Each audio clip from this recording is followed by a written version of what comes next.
കൂട്ടുകാരെ, ആദുദേവ് വ്ളോഗിലേക്ക് എല്ലാവർക്കും സ്വാഗതം. എല്ലാവർക്കും സുഖാണെന്ന് വിചാരിക്കുന്നു. ഇന്ന് നമ്മൾ ഉണ്ടാക്കാൻ പോകുന്നത് ഒരു വെള്ളരിക്ക വെച്ചിട്ടുള്ള മോരൊഴിച്ച കറിയാണ്. നമ്മൾ ഇവിടുന്ന് പുളിങ്കറി എന്നാണ് പറയാം.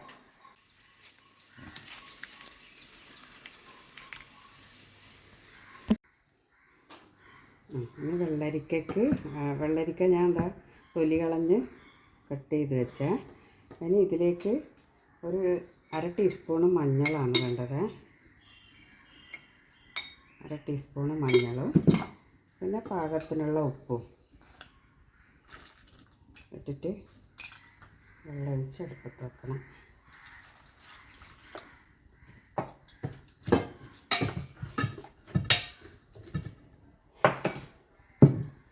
ഇത് അടുപ്പത്ത് വെച്ച് വേവിച്ചതിന് ശേഷമാണ് ഞാൻ കലക്കി ഒഴിക്കുന്നത്.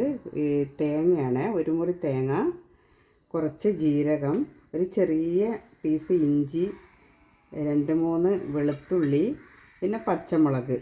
ഈ റെഡ് ചില്ലിക്ക് പകരമാണ് ഈ പച്ചമുളക് എടുക്കുന്നത്. ഇത് മോരിലാണ് ഞാൻ അരക്കുന്നത്. മോര് ചേർത്തിട്ടാണ് അരക്കുക. ഇത് വെന്തിട്ടാകുമ്പോൾ ഞാനിത് അരച്ച് കലക്കി ഒഴിക്കുന്നത് കാണിച്ചു തരാം. വെള്ളരിക്ക നന്നായി വെന്ത് ഇനി നമുക്ക് തേങ്ങ അരച്ചത് ഒഴിക്കാം.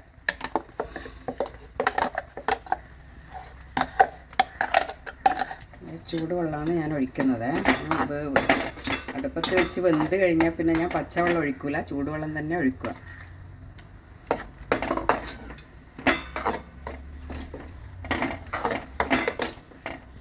ഇപ്പോൾ ഉപ്പോ മുളകോ എന്തെങ്കിലും വേണമെങ്കിൽ നമ്മൾ അതിലേക്ക് ഇടുക. മുളക് വേണമെങ്കിൽ പച്ചമുളക് കട്ട് ചെയ്തിട്ട് ഇട്ടാൽ മതി. ഇത് വറുത്തിടുന്ന സാധനങ്ങൾ ഇത് നന്നായി തിളക്കട്ടെ. ഇനി വറുത്തിടുന്ന സാധനങ്ങൾ ഇതൊക്കെയാണ് ഞാൻ വറുത്തിടുന്നത്. കടുക്, ഉണക്കമുളക്, കറിവേപ്പില, കുറച്ച് ഉലുവ, ഇതെല്ലാം വറുത്തിടുക. അത് തിളച്ചിട്ടാകുമ്പോൾ വറുത്തിട്ടിട്ട് കറി കാണിച്ചു തരാം. വെള്ളരിക്ക പച്ചമുളക് അരച്ച് മോരൊഴിച്ച് തേങ്ങ അരച്ച് കറി റെഡിയായി. ഇഷ്ടമായിട്ടുണ്ടെങ്കിൽ എല്ലാവരും ഒന്ന് സബ്സ്ക്രൈബ് ചെയ്യണം, ലൈക്ക് ചെയ്യണം, ഷെയർ ചെയ്യണം, കമൻറ്റ് ചെയ്യണേ. Okay, thank you.